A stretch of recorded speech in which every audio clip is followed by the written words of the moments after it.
Hello नमस्कार साथियों, कैसे हैं आप लोग। आशा और उम्मीद करेंगे कि आप लोग अच्छे होंगे, स्वस्थ होंगे और जबरदस्त होंगे। तो चलिए एक और वैकेंसी के रिगार्डिंग हम आप तक वीडियो पहुंचाने की पूरी प्रयास कर रहे हैं। यह जो वैकेंसी है तकरीबन कुछ दिन पहले हम आप तक इन्फॉर्मेशन पहुंचाने की पूरी प्रयास करते रहते हैं और करते रहेंगे। ठीक है, तो चलिए ज्यादा बात नहीं करते हुए हम लोग सीधा वीडियो शुरू करते हैं और मुद्दा समझते हैं कि मुद्दा आपका इस वीडियो के माध्यम से क्या होनी चाहिए और क्या नहीं होनी चाहिए। तो चलिए हम एक एक बात के आपको पहले ही नजर आता होगा कि पिछले वाले वीडियो से कहीं न कहीं हम बेहतर सब कुछ करने की प्रयास किए हैं। तो शायद आशा करेंगे कि आप लोग इस वीडियो को ज्यादा से ज्यादा वॉचिंग कीजिएगा। तो चलिए देखते हैं। देखने के क्रम में हम यह दिखाते हैं साथियों आपको कि CISF constable tradesman requirement 2022 CISF के तरफ से एक नोटिस जारी किया गया है। उस नोटिस में आपका दिया गया है कि CISF में भी कांस्टेबल ट्रेडमैन की वैकेंसी आने वाली है। कांस्टेबल ट्रेड्समैन की क्या है, वैकेंसी आने वाली है। लेकिन कब तक आएगी इसके बारे में पूरे इन्फॉर्मेशन हम एक एक चीज, सीट, प्रोसेस और सैलरी, भत्ता, कितना पोस्ट है, सब चीज के बारे में चर्चा करने जा रहे हैं। तो चलिए ये समझ गए कि CISF constable tradesman requirement 2022 full इसके बारे में डिटेल्स हम लोग आपके साथ साझा करने के लिए तैयार हैं। इसमें जो साथियों CISF कांस्टेबल ट्रेडमैन के अंदर जो टोटल पोस्ट की जो संख्या है वह टोटल पोस्ट की संख्या है 787। कितनी संख्या है? 787 संख्या है, जो अपने आप में बहुत बड़ी वैकेंसी माना जाएगा इसका, इसलिए कि ट्रेडमैन है कांस्टेबल के जरिए। ठीक है, तो कितना वैकेंसी है? 787 पोस्ट पे आपका वैकेंसी आने वाली है। इसका जो अप्लाई डेट है ना साथियों वह होगा 21 नवंबर से लेके 20 दिसंबर, मतलब 21 नवंबर को आने वाली है वैकेंसी। कब से शुरू, फॉर्म कब से फिलअप होगा? 21 नवंबर से फॉर्म फिलअप होगा। कब तक फिलअप होगा? 20 दिसंबर तक। तकरीबन एक महीना के आसपास समय आपको फॉर्म फिलअप करने में मिलेगा। तो 21 नवंबर से लेके याद रहे 20 दिसंबर, भूलना नहीं, क्योंकि यह जो 21 नवंबर और 20 दिसंबर के बीच में इसका फॉर्म फिलअप होगा। ठीक है, उसके बाद फी के बारे में चर्चा करते हैं। फी है जनरल, OBC और EWS। नया जो EWS का एक ट्रेंडिंग चल रहा है उसके बारे में भी हम मेंशन करने की पूरी प्रयास करते हैं। जो जनरल, OBC और EWS इसका जो फी होगा साथियों वह होगा 100 रुपया। कितना होगा? 100 रुपया आप फी पे करिएगा। ठीक है, 100 रुपया इसका चार्ज है फॉर्म फिलअप करने का। उसके बाद आ जाते हैं साथियों कि age limit age on. Age limit age on मतलब एज जो आपका काउंट किया जाएगा वह किया जाएगा 1 अगस्त 2022। 1 अगस्त 2022 सरकार की कुछ ऐसी एक नोटिस और एक साधन है जिसके थ्रू हम बता दे कि अगर अगस्त से पहले अगर वैकेंसी आती है तो उसमें आपका जनवरी से काउंट किया जाता है। अगर अगस्त के बाद वैकेंसी आती है तो अगस्त से ही एज काउंट किया जाता है। तो अगस्त की बाद वाली बात है, नवंबर की वैकेंसी है तो इसमें 1 अगस्त 2022 का आपका एज काउंट किया जाएगा। ठीक है, इसमें जो एज है साथियों यह एज है 18 से 23 वर्ष। एज जो है यह कितना है? 18 से 23 वर्ष। बहुत कुछ है इसमें, SSC GD के थ्रू मैच करेगा, लेकिन वह कांस्टेबल है और यह कांस्टेबल ट्रेडमैन है। ठीक है, तो कुछ डिफरेंस आपको मिलेगा इस वीडियो में विस्तार से। ठीक है, इसमें एज कितना होगा? 18 से 23 वर्ष इसमें एज है। किसका? जनरल कैटेगरी का। जनरल कैटेगरी का कितना एज है? 18 से 23 वर्ष है। ठीक है, उसके बाद हम चर्चा करते हैं एज जो रिलैक्सेशन जो मिलता है, छूट जो मिलता है। एज में क्या होता है साथियों, बहुत जाति और बहुत से समुदाय को क्या होता है, सरकार की नजर में वह छूट के भागीदारी होते हैं, उसमें आपको छूट जो दिया जाता है वह दिया जाता है। अगर आप OBC से हैं तो 3 वर्ष की छूट मिलेगा। अगर आप SC ST से हैं तो आपको 5 वर्ष की छूट मिलेगी। कितना मिलेगी? अगर OBC से हैं तो 3 वर्ष की छूट मिलेगी और अगर SC ST से हैं तो 5 वर्ष की आपको छूट मिलने जा रही है। यह ऑल इंडिया वैकेंसी भी है। आप किसी भी राज्य से इस वीडियो को देख रहे हैं तो आप फॉर्म फिलअप कर सकते हैं। ठीक है, उसके बाद आ जाते हैं साथियों इसका एलिजिबिलिटी जो है, योग्यता के बारे में चर्चा करते हैं। योग्यता है आपका 10th पास। योग्यता कितना है? 10th पास। अगर आप 10वीं पास हैं कोई नंबर मायने नहीं रखेगा आपके अंदर कि 33% होना चाहिए, 35% होना चाहिए या 50% होना चाहिए। अगर आप 10th पास हैं, 10वीं पास हैं, तो आप इस फॉर्म को फिलअप कर सकते हैं। ठीक है, तो एलिजिबिलिटी देख लिए, योग्यता 10वीं पास है। उसके बाद हम यह जानते हैं कि किस किस प्रोसेस से कौन कौन सी वैकेंसी किस किस पोस्ट पे आई है। हम लोग क्या इसमें अभी अब चर्चा करेंगे कि कौन सी पोस्ट पे कितना वैकेंसी दिया गया है नोटिस में। ठीक है, तो हम पूरे एक एक ट्रेड को अच्छे से जानकारी आप तक पहुंचाने की पूरी प्रयास करते हैं। ट्रेड जो है साथियों, यह पोस्ट नेम है और यह पोस्ट है, मतलब पोस्ट नेम जो किस पोस्ट से आप फिलअप कर पाते हैं और इस पोस्ट के अंदर कितना सीट खाली है। तो इसमें जो है साथियों, यह है कुक। कुक में आपका सबसे ज्यादा 304 पोस्ट है। कुक में कितना है? 304 पोस्ट है। जो इंडिया के अंदर किसी भी क्षेत्र में अगर ट्रेडमैन की वैकेंसी आती है तो उसमें आपको पता होगा कि कुकमैन में ही ज्यादा सीट आप तक पहुंचता है। ज्यादा कुक का सीट कितना है? 304 सीट है। वही कॉबलर जो है, कॉबलर का 6 सीट है। पूरे ऑल इंडिया की बात कर रहे हैं हम। कुक में कितना है? 304 सीट है। कॉबलर में 6 सीट है। बार्बर में 27 सीट है। उसके बाद वाशरमैन में 118 सीट है। स्वीपर में 199 सीट है। प्रिंटर में 1 सीट है और मासोन में 12 सीट है। प्लम्बर में 4 सीट है और माली में 3 सीट है। और इतना सीट तकरीबन एक भी फैकल्टी ट्रेडमैन के अंदर जितना भी पोस्ट आता है तकरीबन पूरे पोस्ट में कुछ ना कुछ सीट खाली है। अगर आप जिस भी ट्रेड के लिए इच्छुक हैं, जिस भी क्षेत्र में काम आप अच्छा कर पाइएगा, उस ट्रेड से आप अवश्य ही फॉर्म फिलअप करिएगा। ठीक है, तो यह पूरा ट्रेड के बारे में हम लोग देख लिए। ट्रेड के बारे में देखने के बाद हम लोग चर्चा करेंगे कि भाई फॉर्म फिलअप हो रहा है, फॉर्म फिलअप होगा। ठीक है, उसके बाद फी कितना है, कब तक फॉर्म भराएगा, क्या एलिजिबिलिटी है, कितने पोस्ट पे कितना सीट है, ये देख लिए।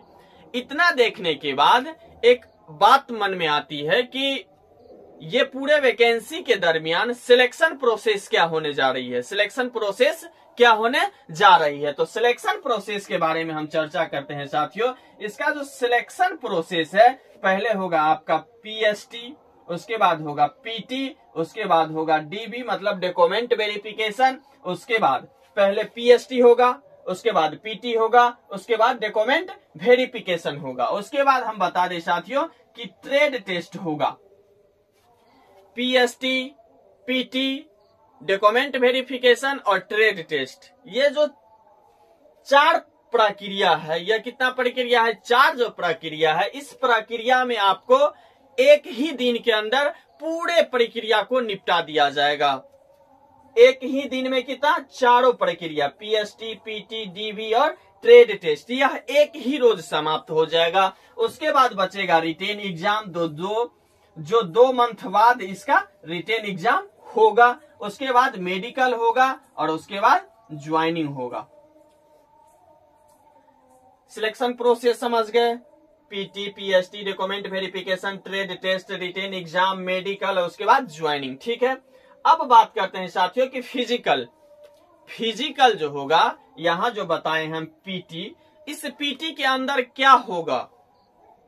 कारण 2019 में जब सीआईएसएफ कांस्टेबल की वैकेंसी आई थी तो उसमें पीटी मतलब कोई दौड़ भाग नहीं था। इससे पीछे भी अभी हम बताए हैं कि सीआईएसएफ का कांस्टेबल का आया है, उसमें भी कोई दौड़ भाग नहीं है, लेकिन इसमें कुछ दौड़ भाग है। तो आपको इस दौड़ भाग के दरमियान किन किन बातों को बारीकी से ध्यान रखना होगा, उनके बारे में हम चर्चा करते हैं। तो फिजिकल की जो एलिजिबिलिटी है, यह फिजिकल होगा तो क्या क्या लिया जाएगा।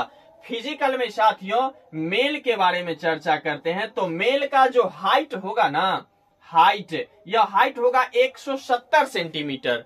मेल अगर आप हैं किसी भी कैटेगरी का, और कोई भी मतलब राज्य से, अगर इंडिया के वासी हैं तो आपको हाइट जो है वह कितना होनी चाहिए, 170 सेंटीमीटर मेल का। वही फीमेल का कितना होगा, 157 सेंटीमीटर। मेल का 170 सेंटीमीटर और फीमेल का 157 सेंटीमीटर। अब बात करते हैं एसटी। एसटी का साथियों जो हाइट होगा वह होगा 162.5 सेंटीमीटर। एसटी का कितना हाइट होगा, 162.5 सेंटीमीटर एसटी का हाइट होगा मेल कैंडिडेट का। वही फीमेल कैंडिडेट के जो बात करते हैं हम, वह होगा एसटी का 150 सेंटीमीटर। कितना होगा, 150 सेंटीमीटर आपकी हाइट होनी चाहिए फीमेल को। उसके बाद बात करते हैं चेस्ट। चेस्ट में हम लोग मेल के बारे में चर्चा करते हैं तो मेल जो है साथियों, यह चेस्ट जो है वह 80 से 85 लिया जाएगा। चेस्ट के बारे में हम लोग चर्चा करते हैं तो क्या है इसमें, 80 से 85। तो 80 से 85 का मतलब यह हुआ साथियों कि आपको नॉर्मली 80 सेंटीमीटर सीना की माप होनी चाहिए और उसके बाद आपको फुलाने के बाद, एक्सपेंडेड करने के बाद आपको 5 सेंटीमीटर बढ़ना चाहिए। तो 80 से यह 85 लिखा गया है। और फीमेल का कोई मतलब ऐसा इशू नहीं है, फीमेल का कोई चेस्ट मापा नहीं जाएगा, ठीक है। उसके बाद एसटी में आते हैं तो एसटी का 76 से 81 है। वही बात कि नॉर्मली 86 है, सॉरी नॉर्मली 76 रहना चाहिए और फुला के कितना होना चाहिए, 81 होना चाहिए, ठीक है। और उसके बाद वही बात है कि एसटी फीमेल का भी चेस्ट का कोई इशू नहीं है, ठीक है। उसके बाद करते हैं बात साथियों रनिंग का, जो पहले हम बता चुके हैं कि दौड़ भाग की प्रोसेस भी इसमें मायने होगी। तो दौड़ जो आपसे लिया जाएगा साथियों, वह दौड़ होगा आपका 1600 मीटर। दौड़ कितना होगा, 1600 मीटर की आपका दौड़ होगा। दौड़ जो होगा वह 1600 मीटर दौड़ के अंदर आपको कितना एक निश्चित समय मिलेगा, उस समय के बारे में हम चर्चा कर लेते हैं। 1600 मीटर दौड़ जो है आपको वह 6.5 मिनट में भागना होगी। कितना होगा, 6.5 मिनट में आपको भागना होगा 1600 मीटर। वही फीमेल के बात करते हैं तो फीमेल का साथियों 800 मीटर की दौड़ होगी और उसमें 4 मिनट दिया जाएगा। फीमेल का कितना, 800 मीटर की दौड़ होगा और 4 मिनट दिया जाएगा। वही मेल का 1600 मीटर का रनिंग होगा और 6.5 मिनट दिया जाएगा, ठीक है। उसके बाद हम लोग चर्चा कर लेते हैं कि सैलरी के बारे में चर्चा करते हैं कि सैलरी इसमें कितना मिलेगी, सैलरी कितना मिलेगी। सैलरी जो मिलेगी साथियों वह है आपका 21,700 से लेके 69,100 तक। सैलरी की जो एक निश्चित अनुपात दिया गया है वह है 21,700 से लेके 69,100 तक सैलरी है। लेकिन यह एक निश्चित अनुपात है, लेकिन इसमें यह फिक्स नहीं है कि आपको यह 21 जो देख रहे हैं यह 21,700 से ही चालू होगा। इसका जो सैलरी चालू होगा वह तकरीबन 30,000 से लेके स्टार्टिंग होगा और 69,100 तक जाएगी इसका सैलरी, ठीक है। तो सैलरी के बारे में हम लोग चर्चा कर लिए। अब एक मुद्दा यह बचा कि यहाँ रिटेन एग्जाम के बारे में चर्चा करते हैं कि रिटेन एग्जाम में क्या क्या होने जा रही है, रिटेन एग्जाम में क्या क्या होने जा रही है। तो रिटेन एग्जाम की जो बात करते हैं साथियों, सिलेबस जो है इसका, इसमें है जीके जीएस और करेंट अफेयर से 25 प्रश्न पूछा जाएगा। जीके जीएस और करेंट अफेयर से कितना प्रश्न पूछा जाएगा आपसे, 25 प्रश्न पूछा जाएगा, 25 मार्क्स का होगा, ठीक है। उसके बाद हम लोग बात करते हैं मैथ से भी आपका 25 क्वेश्चन पूछा जाएगा, 25 नंबर का होगा। मैथ में कितना होगा, 25 क्वेश्चन पूछा जाएगा, 25 नंबर का होगा, ठीक है। उसके बाद साथियों बात करते हैं रीजनिंग में भी वही प्रोसेस है, 25 क्वेश्चन पूछा जाएगा और 25 मार्क्स का होगा। उसके बाद हिंदी और इंग्लिश, आप इस दोनों भाषा का, हिंदी और इंग्लिश, आप दोनों में से जिस भी क्षेत्र में अगर आप अच्छा स्कोर कर पाते हैं, क्या कर पाते हैं, अगर आप किसी भी विषय में, हिंदी हो या इंग्लिश, अगर आप कोई भी एक सब्जेक्ट में अच्छा स्कोर कर पाते हैं तो वही स्कोर आपका अच्छा होगा और उसमें भी आपसे 25 प्रश्न पूछा जाएगा, 25 नंबर का होगा, ठीक है। आप हिंदी लेना चाहते हैं तो हिंदी ले लीजिए, अगर आप इंग्लिश अच्छा जानते हैं तो इंग्लिश ले लीजिए, ठीक है। तो ये जो पूरे प्रोसेस जो है यह 4 विषय में तकरीबन बट गया। जीके जीएस करंट अफेयर्स से 25% 25 मार्क्स का रहेगा। उसके बाद मैथ 25 नंबर 25 क्वेश्चन रहेगा। उसके बाद रीजनिंग 25 क्वेश्चन 25 नंबर का होगा। हिंदी या इंग्लिश में से कोई आप एक लीजिएगा, 25 मार्क्स का होगा, 25% पूछा जाएगा, ठीक है।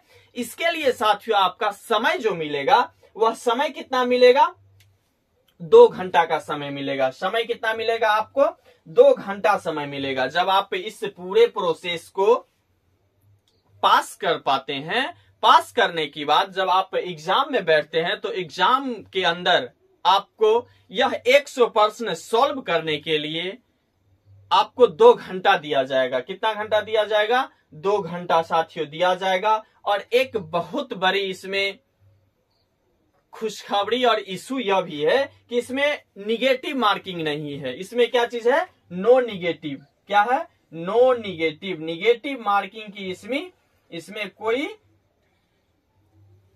जरूरत नहीं होगी। नो निगेटिव मतलब अगर आप 100% दिया जा रहा है, अगर कुछ ऐसा पर्सन है जिसको आप जवाब नहीं श्योर दे पाते हैं तो आप अनुभव के बेसिक से भी आप उस पर्सन को टच कर सकते हैं, उसमें आपकी कोई घाटा नहीं होने वाली है।